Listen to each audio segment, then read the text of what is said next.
warahmatullahi wabarakatuh. أعوذ بالله من الشيطان الرجيم بسم الله الرحمن الرحيم استغفر الله العظيم استغفر الله العظيم استغفر الله العظيم الفاتحة بنية القبول وتمام كل سول ومأمول وصلاح الشأن ظاهرا وباطنا وبأن الله يفتح علينا فتوح العارفين ويفقهنا في الدين ويرزقنا كمال الإخلاص واليقين ثم إلى حضرة المؤلف هذا الكتاب شيخ حسن بن أحمد بن محمد الكاف وعلى جميع أستاذنا ومشايخنا ولوالدينا ولجميع المؤمنين والمؤمنات والمسلمين والمسلمات وإلى حضرة النبي محمد المصطفى رسول الله صلى الله عليه وسلم الفاتحة. أعوذ بالله من الشيطان الرجيم بسم الله الرحمن الرحيم الحمد لله رب العالمين الرحمن الرحيم مالك يوم الدين إياك نعبد وإياك نستعين صراط المستقيم صراط الذين أنعمت عليهم غير المغضوب عليهم ولا الضالين رب اغفر لنا ولوالدينا amin. Sekali lagi saya minta dengan ikhlas bacakan suratul Fatihah untuk keluarga kita, orang-orang tua kita, saudara-saudara kita yang sedang dalam keadaan sakit. Mudah-mudahan Allah angkat penyakitnya, Allah sehatkan badannya, nantiasa dipelihara oleh Allah Subhanahu wa taala. Dan juga orang tua kita, guru-guru kita yang sudah meninggal dunia, mudah-mudahan senantiasa mendapatkan rahmat dan maghfirah. Allah jadikan kuburnya raudhah min riyadil jannah. Juga buat kita semuanya, para jamaah, mudah-mudahan selalu disehatkan badan kita, dipanjangkan umur kita, dimurahkan rezeki kita, dikabulkan segala hajat-hajat kita, dimudahkan semua urusan-urusan kita. Anak-anak kita yang sedang nuntut ilmu mudah-mudahan dimudahkan oleh Allah Subhanahu wa taala. Dan juga virus corona ini mudah-mudahan cepat berlalu dari kampung kita, dari negeri kita, disehatkan kembali, dikembalikan kepada seperti semula. Dan juga kalau ada orang yang ingin berbuat jahat kepada kita, mudah-mudahan enggak sampai kejahatannya kepada kita, melainkan Allah balikan menjadi nikmat buat kita semuanya. La hadhihi wa ala kulli niyatin salihah ila hadratin Nabi Muhammad Mustafa Rasulullah sallallahu alaihi wasallam. Al-Fatihah. A'udzu billahi minasyaitonir rajim. Bismillahirrahmanirrahim. Alhamdulillahi rabbil alamin arrahmanir rahim maliki yaumiddin iyyaka na'budu wa iyyaka nasta'in ihdinas siratal mustaqim siratal ladzina an'amta 'alaihim ghairil maghdubi 'alaihim waladdallin. Bismillahirrahmanirrahim. Alhamdulillahi rabbil alamin wassalatu wassalamu ala asyrafil anbiya'i wal mursalin wa ala alihi wa sahbihi ajma'in. Rabbi yassir wa la tu'assir rabbi tamim bihil khair. Rabbi shrah li sadri wa yassir li amri wa hlul 'uqdatam min lisani yafqahu qawli. Qalu subhanaka la ilma lana illa ma 'allamtana innaka antal alimul hakim. Qala al-musannif rahimahumullahu ta'ala wa adaman naf'a bihi wa bi barakati ulumihi fid darain amin. Qala wattasi'u jami'ud dima'i najisatun illa asyaratan fatahiratun. Al-awwalu al-kabidu wa thani al-misku wa thalithu at-tuhalu wal-rabi'u wal-khamisu ad-damul mahbusu fi maitatis samaki wal jaradi wasadisu wa fil maitati bid-daghtati wasabi'u wa fil maitati bis-sahmi wathaminu wattasi'u al-maniyu wal-labanu idha kharaja ala suratid dami wal ashiru al janin wallahu subhanahu wa ta'ala alam. Hadirin jamaah sekalian yang saya muliakan dan mudah-mudahan selalu dimuliakan oleh Allah Subhanahu wa taala. Masih melanjutkan bacaan kita masailu min babin najasati, permasalahan dalam bab najis. Nah, ini poin yang ke-9. Jami'ud dima'i najisatun illa asyaratan fatahiratun gitu. Jadi yang ke-9 ini adalah jami'ud dima'i, seluruh darah itu, dima itu najisatun, seluruh darah itu najis. illa asyaratan, kecuali ada 10 gitu. Jadi kalau bicara najis, darah termasuk najis nggak? Najis. Jadi sini disebut jami'ud dima'i najisatun, maka seluruh najis itu adalah najis, terhukum najis. Illa asyaratan, kecuali ada 10. Apa dia? Fatahiratun, maka dia suci itu. Begitu juga di sini disebutkan wa minhu damu al-mutabaqi 'alal 'azmi ba'da dzabhi. Nanti termasuk juga di sini bahwasanya ketika ada darah yang masih ada tersisa di tulang ba'da dzabhi, setelah dia disembelih. Ya kan, sudah disembelih itu. Lalu di tulang itu masih ada apa? Nah, sisa-sisa itu darah. Ini fayu'fa, ya, maka itu dimaaf. Jadi itu bukan kategori najis gitu ya. Itu dimaaf, itu boleh. Karena kategorinya tadi wa minhu damu, ada darah yang mutabaqi, yang masih apa? Tersisa di mana? Alal azmi ba'da dzabhi, di tulang setelah dia disembelih. Kadang-kadang makan apa ya? Ayam kali ya. Kita makan ayam, lalu di tulang itu kayak masih ada apa? Ada darah. Sisa-sisa tuh dikit. Itu bagaimana kategori, apakah itu najis? Ntar kita makan najis dong. Wah, ternyata di situ masuk dalam kategori, di sini disebutkan ad-damul mutabaqi, artinya darah yang masih tersisa ya, alal azmi, di tulang gitu. Ba'da dzabhi, setelah dia disembelih gitu. Nah, yang 10 ini apa? Kalau memang darah itu termasuk najis, illa asyaratan, kecuali ada 10, fatahiratun, maka dia suci. Yang pertama al-kabid. Kabid itu apa? Hati. Hati ya. Memang hati itu apa? Darah kan. Tapi bukan dalam proses darah yang mengalir lalu dibekukan, gitu ya. Kalau darah yang mengalir dibekukan apa namanya? Marus ya, gitu. Itu nggak boleh, kalau itu haram hukumnya kan gitu. Jadi ketika dia mengalir lalu ditampung kan gitu, lalu dia dibekukan, itu kan katanya enak itu. Saya belum pernah makan dah. Mungkin ada yang pernah makan gitu, katanya enak. Itu dalam kategorinya tetap itu adalah darah yang mengalir gitu. Kalau hati bagaimana? Ya hati juga kan emang darah kan, gumpal apa? Darah kan gitu. Tapi dia apa? Suci ya, boleh dimakan itu kabid gitu. Hati gitu. Tapi kalau makan hati boleh nggak? Boleh. Makan hati kan. Wathani al-misku ya, misik. Jadi kalau minyak misik yang asli itu emang diambil dari apa? Misik. Ya, misik itu yang ada di dalam tubuh kijang kan gitu. Jadi kalau misalkan kita banyak riwayat menyebutkan minyak wangi misik itu bukan dari biang misik, tapi yang asli itu memang dari apa? Dari kijang ya. Itu di dalam ada misik namanya, jenis seperti kayak apa? Darah gitu, tapi bukan darah dia. Memang terjadi dengan sendirinya, itu al-misik namanya. Dalam kitab-kitab fikih memang nyebutnya udah misik aja udah. Kan gitu. Misik itu adalah kategori darah. Tapi dia apa? Suci. Buktinya apa? Dipakai bakal jadi minyak wangi, itu minyak misik. Gitu. Kalau ada yang beredar itu minyak misik ya, itu mah apa namanya? Buatan itu sintetis kan itu. Kalau yang asli itu ya mahal pasti, jarang sekali. Ya kita nemuin kijang di mana? Kan gitu. Sekarang udah ganti, ada kijang yang Innova, bukan yang asli kan kijang gitu. Lalu yang ketiga at-tuhal. Nah, tuhal itu apa? Limpa. Kan ada hati sama apa? Limpa. Posisinya tuh deketan tuh ya. Kalau di dalam apa namanya di tubuh binatang itu deketan tuh antara hati, lambung, ada limpa ya. Ya kan fungsinya memang dia untuk apa? Menyerap ya. Kalau hati itu menyerap apa? Racun gitu. Limpa gitu.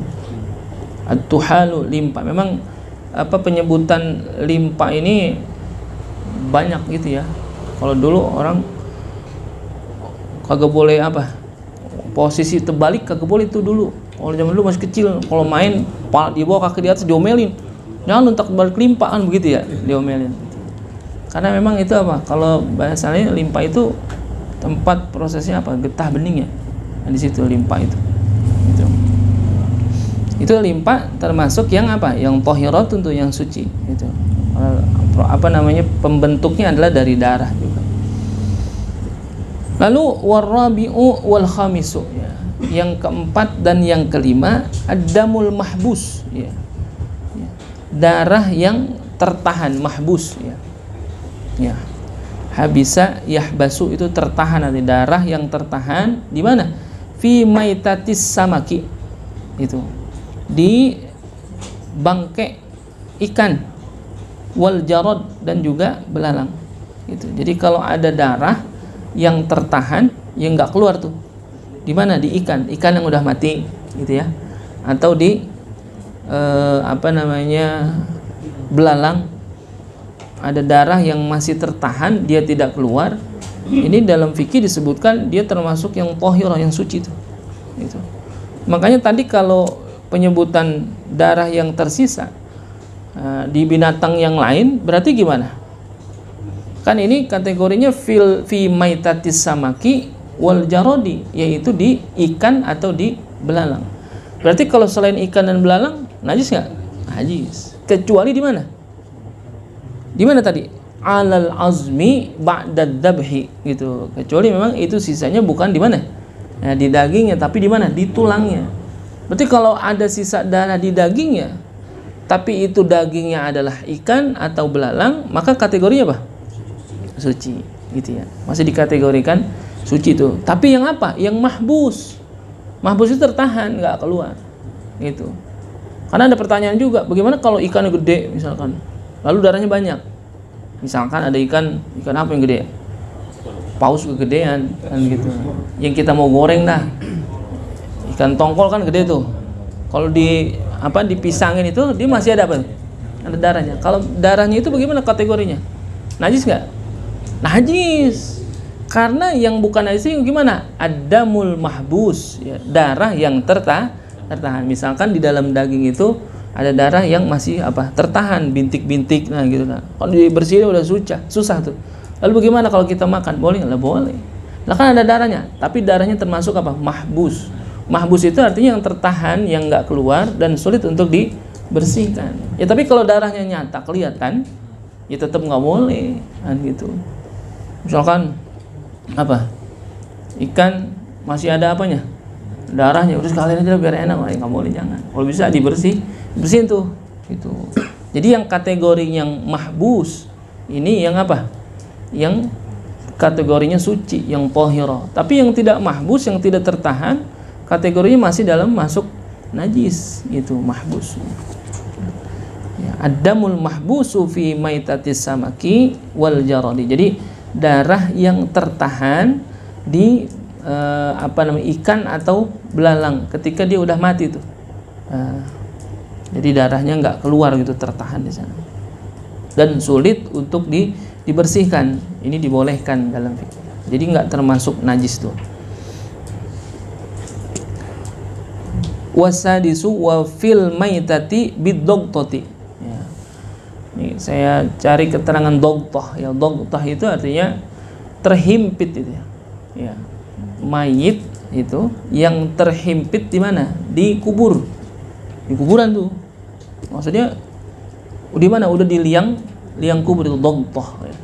Jadi ada mayit yang terhimpit di liang kubur, lalu ada darahnya, yaitu bukan kategorinya najis kalau dia bidogtoh tadi. Kalau memang di mana? Di liang kubur. Ya, tapi kalau belum masuk kepada liang kubur masih apa? Kategorinya najis gitu.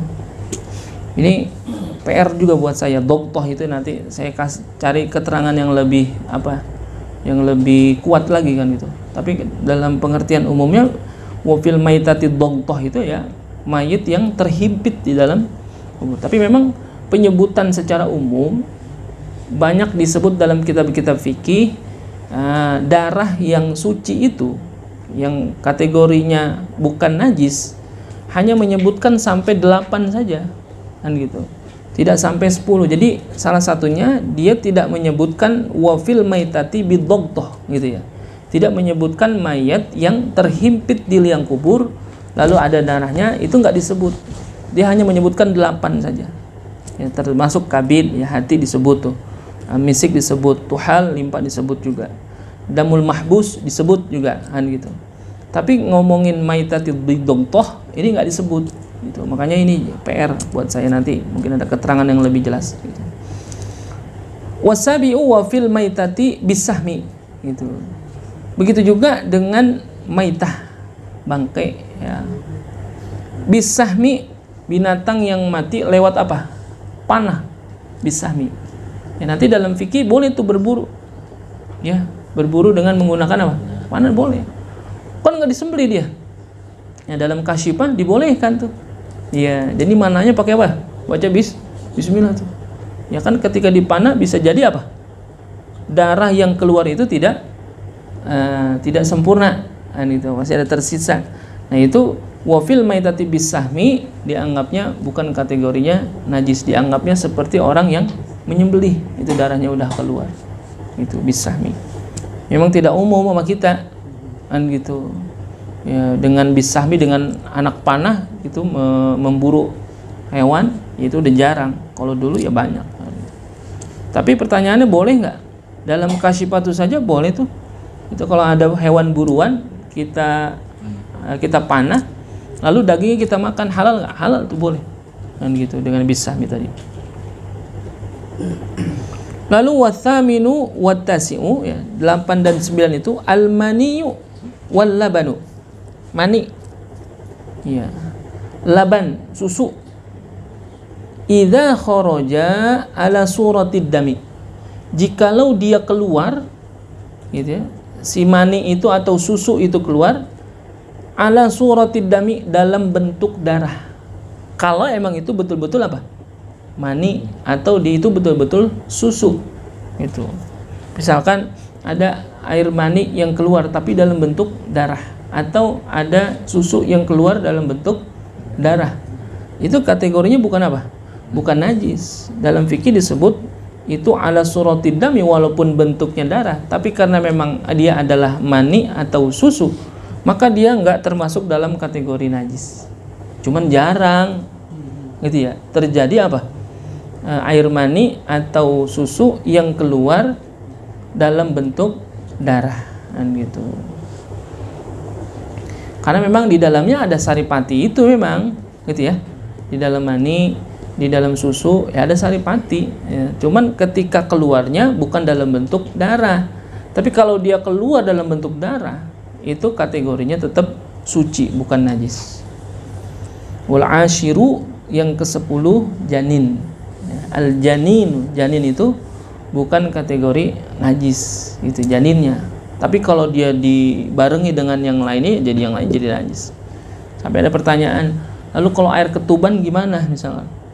Ya kan biasanya dia akan keluar dengan diawali dengan air ketuban. Oh, air ketuban najis nggak? Air ketuban, tahu kan air ketuban? Najis nggak? Hah? Air ketuban tuh, pernah nggak keluar ketuban? Ketuban itu najis ya. Ya, dalam fikih ketuban itu najis. Jadi kalau misalkan keluar ke air ketuban, maka dia termasuk dalam kategori najis. Ya, atau ngena pakaian atau tempat atau badan, maka masuk dalam kategori najis tuh, air ketuban. Nah, itulah 10 daripada kategorinya disebut darah, akan tetapi tidak termasuk dalam najis gitu. Tapi fathahiratun. Tapi ini jarang juga gitu, jarang terjadi atau kita jarang nemuin juga gitu. Paling yang sering apa? Hati itu. Iya, hati. Makan hati boleh nggak? Boleh makan hati, karena hati itu bukan termasuk darah. Makan hati dalam apa? Arti yang zohir gitu ya. Emang makan hati, bukan kelaguan lu makan hati wah dah ya. Boleh. Jangan. Wal ashiru, yang ke-10, permasalahan yang 10, hukmul laban. Hukum susu nih. Labanul ma'kuli tahirun. Susu yang hewannya itu kita makan dagingnya itu suci, gitu ya. Pokoknya setiap hewan yang dagingnya halal kita makan, air susunya gimana? Air susunya adalah suci, bukan kategori najis. Itu misalnya kain kena air susu kambing, gimana? Ya nggak apa-apa, karena susu kambing itu suci. Karena apa? Daging kambing halal atau susu. Pokoknya ketika dia halal dimakan, ya al-ma'kul, maka itu thahirun, maka dia suci. Tapi walabnu ghairil ma'kul, adapun susu yang ghairil ma'kul, yang kagak dimakan dagingnya, apa? Najisun, maka najis dia. Susu beruang najis gak? Susu beruang. Pada bir. Kalau itu yang merek susu beruang, itu susunya susu sapi, mereknya beruang. Iklannya apa? Naga gitu. Lah ini susu beruang, maksudnya susu yang ya beruang, binatang itu beruang kan gitu. Atau susu macan gitu. Macan nyusuin nggak? Nyusuin dia kan gitu. Atau apalagi kucing kan gitu nyusuin. Gitu. Ada kucing susunya kena pakaian atau tempatnya, itu najis dia. Setiap yang haram dimakan dagingnya gitu, ghairul ma'kul, ketika dia ada susunya, maka susunya itu adalah najis ya. Jadi walam ghairul ma'kul, susu yang dagingnya tidak kita makan, maka dia hukumnya najis. Illal adami, kecuali manusia dagingnya halal nggak kita makan? Haram. Lah berarti susunya haram dong. Illal adami, kecuali manusia. Walaupun ada penyebutan susu yang ketika dagingnya haram kita makan dan kita tidak makan, maka itu susu jadi haram.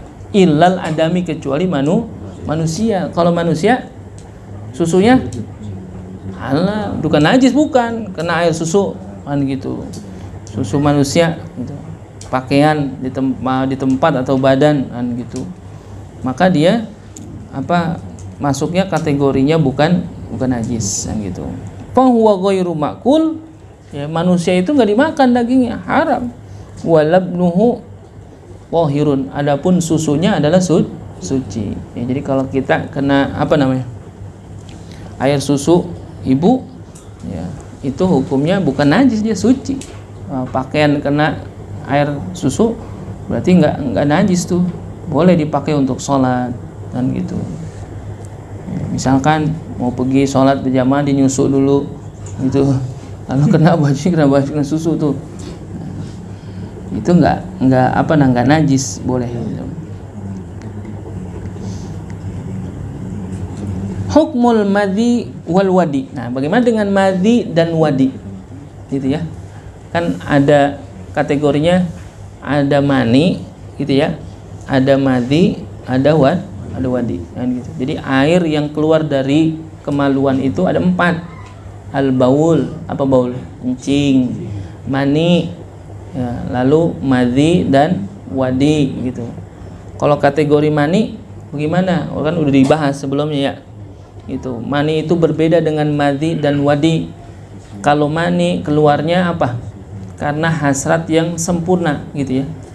Ya mani itu keluarnya apa? Tadafuk. Apa tadafuk? Muncrat gitu mani itu.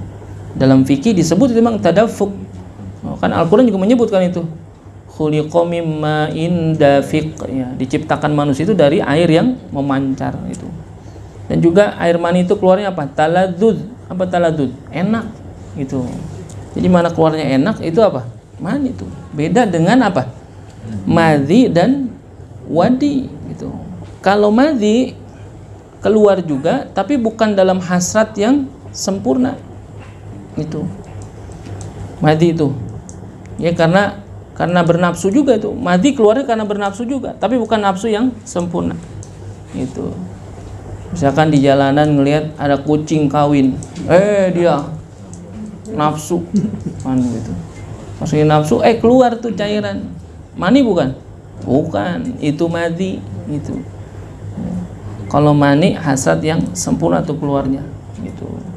Dan juga kalau mani itu habis keluar lemes, tuh fikih itu bahasa ini tuh, bukan jorok, bukan. Memang ngasih tahu begitu. Ya kalau madi keluarnya karena ada nafsu juga, tapi bukan hasad yang sempurna gitu. Jadi keluarnya kategorinya apa dia? Madi sama wadi nih. Ya kalau wadi biasanya keluar karena apa? Kelelahan gitu, ngangkat beban yang terlalu berat gitu. Atau keluar, tapi bukan air kencing. Kental juga tuh keluarnya, tapi bening kan gitu. Padahal dia nggak berhasrat. Kalau mati nafsu, ada kuda lewat telanjang dia nafsu keluar tuh, nah itu mati. Tapi kalau dia habis kerja capek keluar juga, nah itu wadi namanya. Tapi bisa jadi mati itu kadang-kadang mengiringi mani tuh, sebelum mani ya mati mengiring atau sesudahnya. Nah ini hukum keduanya apa? Najisani. Keduanya adalah najis tuh. Madhi dan wadi hukumnya adalah najis. Jadi kalau terkena pakaian bagaimana? Ya nggak bisa itu dipakai, bakal sholat kan gitu. Kal bauli, dia seperti baul, seperti kencing. Ya hukumnya najis, keduanya seperti kencing. Fayan qudhanil wudu. Nah, keduanya itu adalah apa? Membatalkan wudu. Jadi kalau dia punya wudu, kalau kencing kan batal wudunya. Kalau yang keluar bukan kencing, madhi atau wadi, bagaimana? Ya sama, karena hukumnya madhi dan wadi itu najisani, kedua-duanya adalah najis. Kal bauli, seperti apa? Air kencing. Ya, membatalkan wudu dan juga dia kategorinya najis. Jika lo kena pakaian, maka pakaian itu harus dibasuh, dibersihin sampai hilang itu najisnya. Itu. Atau kena badan atau kena tempat, maka badannya, tempatnya, pakaiannya harus dibersihkan, disucikan najis itu.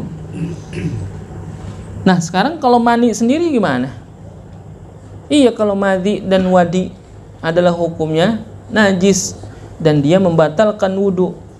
Kalau mani sendiri bagaimana? Pandangan fikih, maniyu jami'il hayawanati tahirun. Adapun mani seluruh binatang itu suci.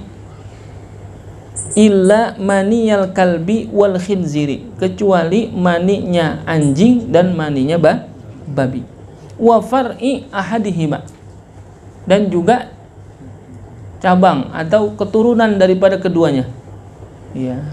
Anjing kawin sama kambing. Ya, kambing sama anjing kawin lalu keluar anak kambing, bentuknya kambing banget deh. Tapi karena itu dia kawinnya sama anjing, jadi anak apa? Anak anjing. Sama itu kategorinya jadi najis juga, kan gitu. Wa far'i ahadihima. Jadi seluruh mani hewan itu hukumnya adalah apa? Suci gitu. Kecuali mani anjing atau mani babi, kan gitu. Wa huwa qaulul Imamin Nawawi wa huwal mu'tamadu. Inilah pendapatnya Imam Nawawi dan ini yang paling apa? Mu'tamad. Sekarang siapa yang menjamin kalau itu yang keluar apa? Mani, kan gitu. Itu yang betul-betul mani maksudnya. Itu tidak bercampur dengan zat yang lainnya, maka dia masuknya kategorinya adalah suci itu. Jadi mani jami'il hayawanati tahirun. Mani seluruh hewan itu hukumnya suci gitu. Illa maniyal kalbi wal khinzir, kecuali adalah mani anjing dan babi. Wa far'i ahadihima, dan cabang keduanya itu ya turunan, maksudnya turunan daripada anjing atau babi, maka hukumnya adalah najis itu. Ini kaul Imam Nawawi. Ini yang paling mu'tamad. Nanti dalam bahasa fikih kalau ada istilah mu'tamad itu apa? Yang paling kuat sandaran hukumnya itu mu'tamad. Wathani maniul adami tahirun. Yang kedua nih pendapatnya, karena tadi disebutkan bahwasanya fihi asala satu aqwalin, ada 3 kaul menyebut tentang mani.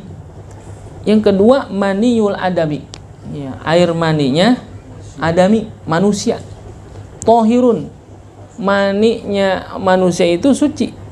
Wa maniyu ghairihi najisun, dan mani selain daripada manusia hukumnya najis.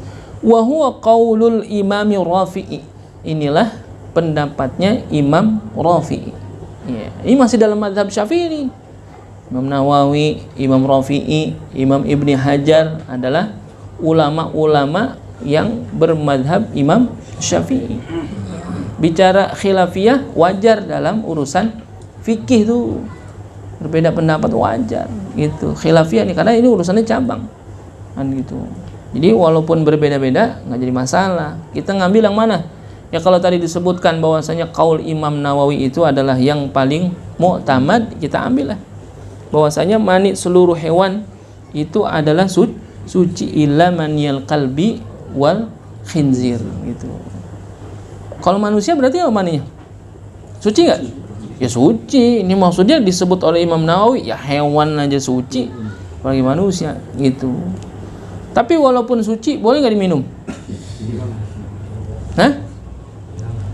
Kan suci dia, boleh nggak? Ya kagak boleh. Gitu. Teradahan aja lagi. Gitu. Yang lain aja minum kopi gitu. Kan ada yang minum ya?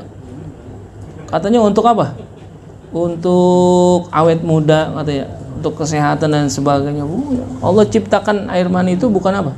Bukan buat diminum. Kan begitu. Dan ada ya di barat kan begitu ya modelnya. Ya, air mani itu diminum buat kesehatan atau sebagainya. Nggak boleh. Itu walaupun suci. Jadi maniul adami thahirun, ya maninya manusia itu suci, wa maniu ghairihi kan gitu. Adapun mani yang lainnya selain daripada manusia itu hukumnya najis. Ini menurut pendapat Imam Rafi'i. Wa tsalitsu maniul adami wa maniu kulli hayawanin ma'kulin thahirun. Wa maniu ghairil ma'kuli najisun. Adapun yang ketiga nih, mani manusia itu dan maninya setiap hewan yang kita makan dagingnya itu suci. Wa maniu ghairil ma'kul najisun. Adapun mani binatang yang tidak kita makan dagingnya maka terhukum najis. Ini pendapat yang ketiga. Walaupun ada 3 pendapat, ya kita disuruh bersandar kepada pendapat yang pertama ini Imam Nawawi, karena yang mu'tamad adalah itu. Jadi mani manusia dan mani seluruh hewan itu hukumnya suci kecuali mani anjing dan babi dan gitu. Lalu yang ke-13, hukmul baydi. Ya, hukum telur. Ya, telur itu gimana hukumnya? Nah, di sini disebutkan hukmul baydi thahirun. Hukum telur itu adalah suci. Idza kana min hayawanin tahirin walau ghaira ma'kulin. Telur itu hukumnya apa? Suci. Dari hewan yang suci juga. Sekalipun hewan itu kagak diapain? Nggak dimakan tuh. Bayak misalkan, ada bayak nelur, terus kita ambil, kita ceplok, kita makan, boleh nggak? Boleh tuh. Dalam fikih telur apa aja halal dimakan, kecuali yang membahayakan. Jikalau dia membahayakan, dalam fikih disebutkan telur yang membahayakan itu ular doang tuh, ular. Itu doang. Yang lain boleh dimakan. Telur bayak, telur kura kan gitu misalkan ada. Kan gitu. Kalau dia bertelur, binatang yang bertelur itu telur kita ambil. Tapi kalau boleh ngambil dosa juga nggak boleh, haram juga. Kalau boleh nyolong mah telurnya. Kan gitu. Jadi hukmul baidi thahirun. Telur cecek bagaimana? Hah? Boleh dimakan telur cecek. Kan suka dijual itu di warungnya. Telur cecek. Itu jajanan bocah itu, Pak. Aneh kata gitu ya. Kan di rumah kita banyak cecek tuh. Emang gitu gede banget sama cecek ya. Ya emang cecek kudu dibunuh, emang perintahnya begitu. Gitu. Iya, misalkan kita kumpul itu cecek lah. Kita ternak. Ya, kita ternak cecek, yang kita ambil bukan ceceknya tapi apanya? Telurnya. Ya kalau dadar telur cecek atuh agak berasa. Ayo, kalau mau biar banyak kan begitu. Misalkan itu. Jadi walaupun misalkan cecek itu kan binatang yang salah satunya diperintah ya dalam Kasyifatus saya itu salah satunya cicak itu binatang yang diperintahkan untuk dibunuh ya. Tapi memang paling afdol bunuh cicak itu dengan bidor batin wahidatin, dengan sekali pukul gitu. Jadi kalau matiin cicak sekali pukul langsung mati itu paling bagus, paling afdol gitu. Nanti kalau udah 2 kali 3 kali itu udah apa? Keafdolannya udah berkurang gitu. Yang langsung mati tuh. Ada cicak pakai granat, begitu mati langsung. Mati. Gitu. Jadi telur itu gimana? Tohirun, suci telur tuh. Idza kana min hayawanin tohirin, kalau dia termasuk dalam hewan yang suci, walau ghairu ma'kul, sekalipun itu binatangnya kita nggak makan, tapi telurnya kita makan, boleh nggak boleh? Tuh. Walau rathat au qa'at bahimatun bayda, ya sekalipun ya misalkan udah udah rusak gitu ya, udah koyak gitu anunya, cangkangnya gitu, itu masih boleh juga tuh. Tapi fa in kana mutasalliban bihaitsu takunu fi quwwatu khurujil farji fa huwa mutanajisun yathuru bil ghusli la najisun. Lalu kalau misalkan dia keluar bercampur dengan sesuatu ya, itu telurnya tetap suci tuh, nggak najis. Tapi apa? Mutanajis doang. Jadi diapain? Cuci aja bersih kulitnya tuh, cangkangnya gitu. Memang ada yang apik juga tuh ngajarin kalau telur itu cuci katanya sebelum dimasak. Khawatir kita lagi pecahin ya, ada najis daripada kotoran ayamnya itu yang ngapain? Yang ngikut kan gitu. Kalau nyeplok telur katanya cuci dulu tuh, bersihin atau pastikan itu nggak ada sisa-sisa kotoran najisnya. Jadi kalau itu mutasalliban ya, artinya ada bercampur gitu, ada darah atau darah kotoran. Tapi pada prinsipnya bicara tentang telur itu masuk dalam kategori bukan najis gitu, dan dia suci dan boleh dimakan. Dalam fikih telur apapun boleh yang kita makan kan gitu, kecuali telur ucok nggak boleh tuh kita ambil kan, itu nyolong nggak boleh, itu haram.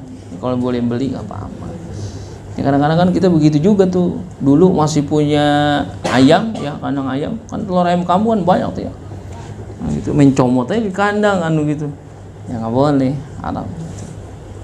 Jadi hukmul bayud itu telur hukumnya adalah suci itu. Lalu hukmu rutubati farjil mar'ati, bagaimana hukum rutubah farjil mar'ah ya, kemaluan perempuan. Rutubah itu kan apa?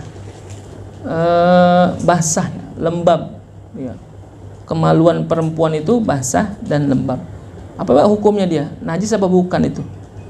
Wahia ma'un abyadu mutaraddidun bainal madhi wal araqi ya, wa yakhruju min zahiri batini farjil mar'ati wa khulasatu hukmiha kama fit tuhfati annaha tanqasimu ila thalathati aksamin. Jadi cairan itu yang lembab, yang bikin kemaluan perempuan itu lembab, itu memang kemaluan perempuan mesti lembab tuh, nggak boleh kering. Kalau kering jadi iritasi ada penyakit jadinya. Nah, mesti lembab dia. Makanya kalau dalam bab kesucian itu ada perintah fitrah kesucian adalah salah satunya ya al istihdad. Apa istihdad? Mencukur bulu kemaluan itu sunnah fitrah kesucian yang Rasulullah perintahkan. Tapi kalau perempuan mencukur bulu kemaluan itu jangan sampai jangan dihabisin semuanya, nggak boleh. Untuk menjaga kelembaban daripada kemaluan itu tetap harus ada yang disisain itu dalam fikih sampai sebegitunya itu diatur itu ya. Jorok amat katanya ngomongin jembut itu lah, bukan jorok lah, emang diatur Nabi al istihdad. Istihdad itu adalah ya mencukur bulu kemaluan yang masih dicukur. Kalau nggak dicukur juga kotor kan gitu, dicukur juga nggak boleh sampai habis kan gitu. Nah itu untuk menjaga kelembabannya. Biasanya kemaluan perempuan itu lembab. Hukmu rutubati farjil mar'ati. Lalu bagaimana hukumnya lembabnya kemaluan perempuan? Apakah itu masuknya kategori najis? Nah, di sini disebutkan annaha tanqasimu ila thalathati aqsamin. Ini dibagi menjadi 3 bagian. Yang pertama tahiratun qat'an. Yang pertama suci, ya. Suci nih qat'an. Wa hiya ma takhruju mimma yajibu ghusluhu fil istinja'i wa huwa ma yazharu inda julusiha. Nah, itu kalau yang keluarnya itu bukan dari dalam, kan gitu. Artinya apa? Misalkan kayak tadi disebutkan al-araq. Araq itu apa? Keringat. Ya, araq itu apa? Keringat. Jadi kelembabannya memang ada di situ.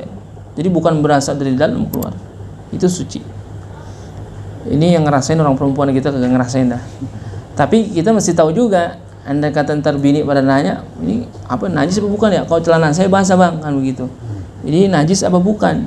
Ya kategorinya bahwasanya hukumnya lembabnya kemaluan perempuan itu, ya, bahwasanya bisa jadi dia suci itu. Lembabnya karena apa ya? Karena keringat, kan gitu. Atau karena ada sesuatu yang keluar tapi bukan dari dalam. Yang kedua najisatun qat'an. Bisa jadi dia apa? Najis. Wahiyya ma takhruju min wara'i batinil farji.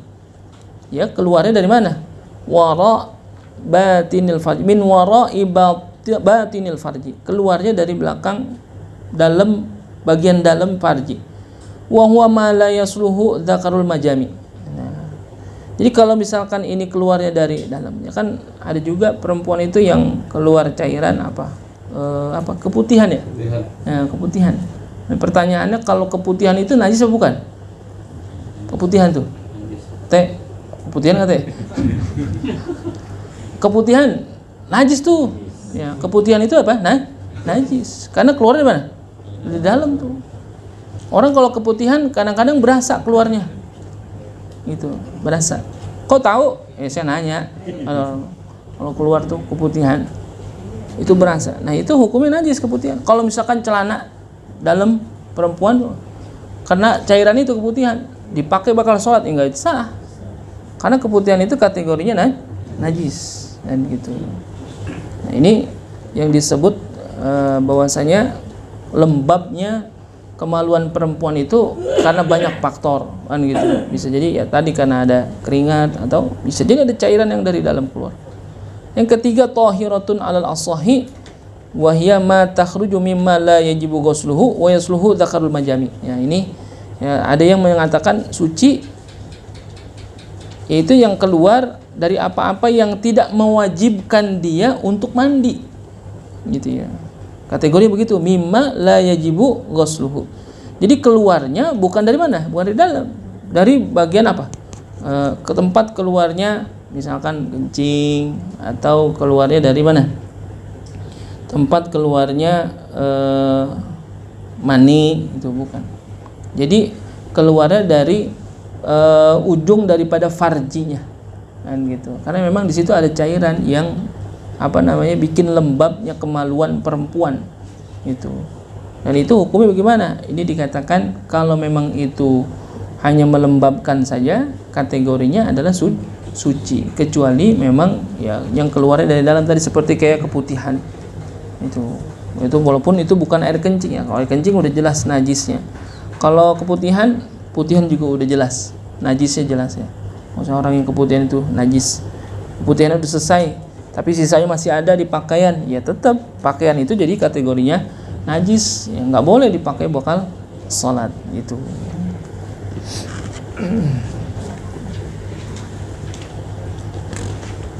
Itu ya, 15. Aqsamu najasati al-ma'fuwi anha arba'atun. Adapun najis-najis yang dimaaf itu ada 4 bagian. Kita sambung lagi dah. Wallahu subhanahu wa ta'ala a'lam. Mungkin ada pertanyaan, silakan. Maaf, mau nanya. Ini buat kita kan bicarakan tentang najis ya. Kalau misalkan dimakan semua yang binatang yang di laut, air laut itu kan suci kan Ustaz. Semua binatang binatang di laut itu suci, nah apa semua binatang yang di laut itu boleh dimakan? Boleh, selama tidak membahayakan. Walaupun misalkan itu kalau tidak membahayakan, ya misalkan ada ular laut gitu. Iya, selama memang dia benar-benar tinggal di laut dan gitu dan tidak membahayakan dan gitu, boleh dimakan. Kayak kata bulu babi. Iya boleh juga, kan dibersihin tuh. Kan katanya doang bulu, namanya doang bulu babi itu dia. Padahal bukan dari mana? Bukan dari babi, ya. Namanya doang. Kan dibersihin bisa tuh. Kalau bisa bersihinnya, kan bulu babi kan bahaya juga tuh ya. Gitu, gatal itu kalau kena.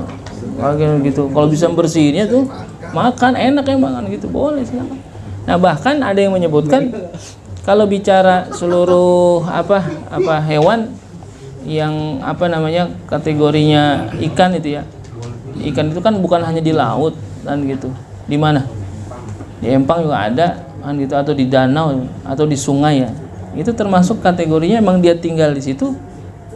Apa namanya tempat hidupnya itu halal dimakan. Boleh. Itu selama tidak membahayakan kan gitu. Boleh dimakan apa-apa. Halal gitu ya seluruhnya. Dan ada juga walaupun pertanyaan ini kalau seluruh binatang yang tinggal yang hidup yang ada di laut gitu kan halal untuk dimakan kan gitu. Dan bangkainya pun jadi apa? Jadi halal kan gitu. Nah sekarang kalau dia nggak di laut bagaimana? Kayak di empang, bangkai ikan mas kan gitu, kan tawes, emang hidup di laut kan kagak, di empang dia mah, halal nggak? Halal sama kan gitu. Jadi bicara yang tinggal di laut bukan hanya laut aja. Jadi ulama menyebutkan bicara tentang ya danau, sungai, gitu, empang dan sebagainya, tempat-tempat ya pokoknya yang ketika dia hidup betul-betul di air, yaitu halal dimakan selama tidak membahayakan. Pokoknya yang ada di laut semuanya boleh dimakan, yang ada di laut kecuali kapal selam nggak boleh itu kan.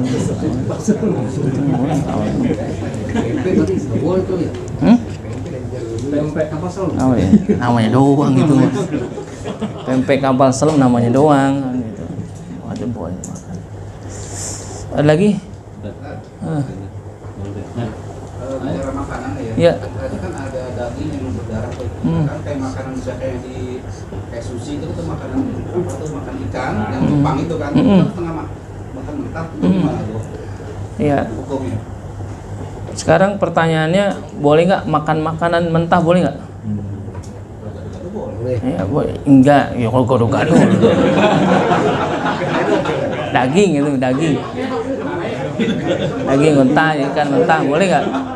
Sekarang pertanyaannya kalau misalkan ada binatang atau ada hewan, ikan, kambing, daging dan sebagainya, ketika itu halal, apakah ada perintah bahwasanya dimakan itu kudu dimasak? Nggak ada. Jadi mentah boleh nggak dimakan? Boleh, selama tidak membahayakan dan gitu. Kalau kita kan kenapa dimasak?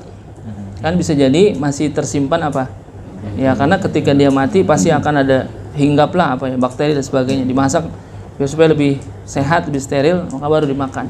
Nah sekarang kalau ada orang makan ikan mentah boleh nggak? Boleh, nggak ada larangan dalam hukum kan gitu. Jadi kalau misalkan makan sushi, ya sushi itu kan pasti emang mentah ya, orang makanan Jepang itu mentah. Gimana itu kalau itu hukumnya? Boleh, halal kan gitu. Tapi tadi kategorinya karena ada darah gitu ya. Kalau dia mahbus itu darah, mahbus? Ya tertahan dan sulit untuk dikeluarkan, lalu kita makan juga apa? Ya tapi kalau misalkan kita makan sushi gitu. Lalu ada ikan, tapi ikan masih ada darahnya. Pas kita makan dulu darahnya barang net, nggak boleh gitu. Yang kategorinya itu darahnya bukan mahbus. Itu tetap nggak boleh kan gitu. Jadi kalau tadi ada darah, sekalipun di makanan yang halal, kan tadi kan samak ya, maitatus samaki wal jarodi, ada bangkai ikan sama balang, lalu dia ada darahnya. Kalau darahnya kategorinya mahbus, maka dia bukan najis, suci. Tapi kalau darahnya darah yang yang mengalir, ya tetap kategorinya adalah najis gitu. Jadi sekarang pertanyaannya, kapan ngajak kita makan sushi kan begitu? Ya kan suci itu Sushi itu apa? Mentah. Boleh nggak makannya mentah? Boleh, selama tidak membahayakan gitu. Boleh. Makan telur mentah boleh nggak? Ya boleh kan, banyak tuh kuningnya doang dia apain? Ditenggak kan gitu. Boleh aja. Gitu. Selama itu memang yang halal dimakan gitu. Tahu deh? Air mani tadi ya? Mani. Itu untuk membedakan madi dan maji itu airnya kayak gimana sih? Maksudnya kalau mani kan kental gitu ya, agak kental gitu. Iya.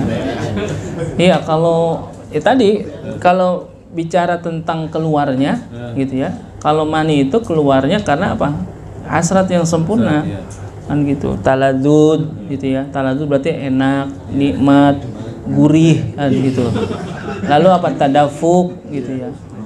Khuliqa mimma indafiq kan gitu. Tadafuk memuncrat kan itu.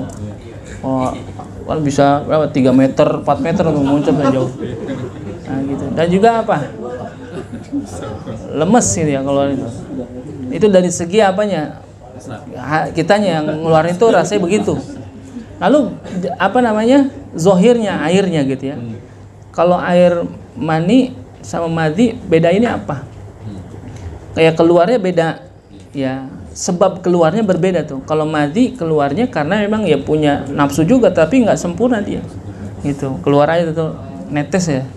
Tapi kalau bicara zohirnya, mani dengan madi itu, kalau mani lebih apa? Pekat warnanya. Kalau madi lebih apa? Bening. Gitu. Warnanya lebih bening dibandingkan mani gitu. Rada enceran juga dia. Baunya juga beda baunya. Tapi kalau keluar cium ntar tuh. Baunya beda. Kan gitu. Kayak bau apa ya? Ajin apa? Adonan. Gitu kalau mani. Kalau mani biasanya kalau madi biasanya enggak apa? Baunya enggak terlalu kuat gitu. Tapi kalau mani baunya apa? Kuat tuh nyengat. Kan gitu. Tapi ini kan kadang sulit juga karena apa? Bisa jadi madi itu keluar juga mengiringi daripada mani. Jadi yang dikata suci memang maninya secara tersendiri itu. Tapi yang dikata bercampur dengan madi ya jadi najis dia. Gitu. Madi itu mendahului, bisa jadi mendahului ya, mendahului keluarnya air mani. Sebelum keluar mani, keluar madi dulu tuh. Karena udah berhasad kan keluar tuh. Biasanya buat jadi apa? Madi itu. Buat ngelancarin. Ya, jadi pelumasnya tuh. Nah, oh, itu udah. Ohnya Romana anu banget oh. Iya, biasanya mengiring itu. Biasanya mengiringi. Gitu ya. Mengiringi tuh. Ya, madi itu mengiringi mani. Atau juga bisa jadi di akhir juga dia keluar juga tuh. Ya. Jadi bisa jadi di awal, bisa jadi di akhir udah keluar mani, lalu keluar lagi cairan, ya itu madi juga bisa jadi. Tapi kalau wadi memang karena itu tadi apa terlalu capek ya fisik, kerja berat dan sebagainya, udah tahu keluar tuh. Misalkan lagi bisa jadi keluar lagi tidur tuh. Tidur. Ya kalau dia keluar, ya kalau biasanya kalau mani itu keluar dalam keadaan tidur dia ngapa? Mimpi. Itu mimpi jima sampai keluar mani. Tapi kalau dia nggak mimpi apa itu bahasa aja. Bisa jadi yang keluar itu adalah wadi. Karena dia habis aktivitas yang berat gitu. Capek kan gitu. Itu keluar. Cukup? Lagi?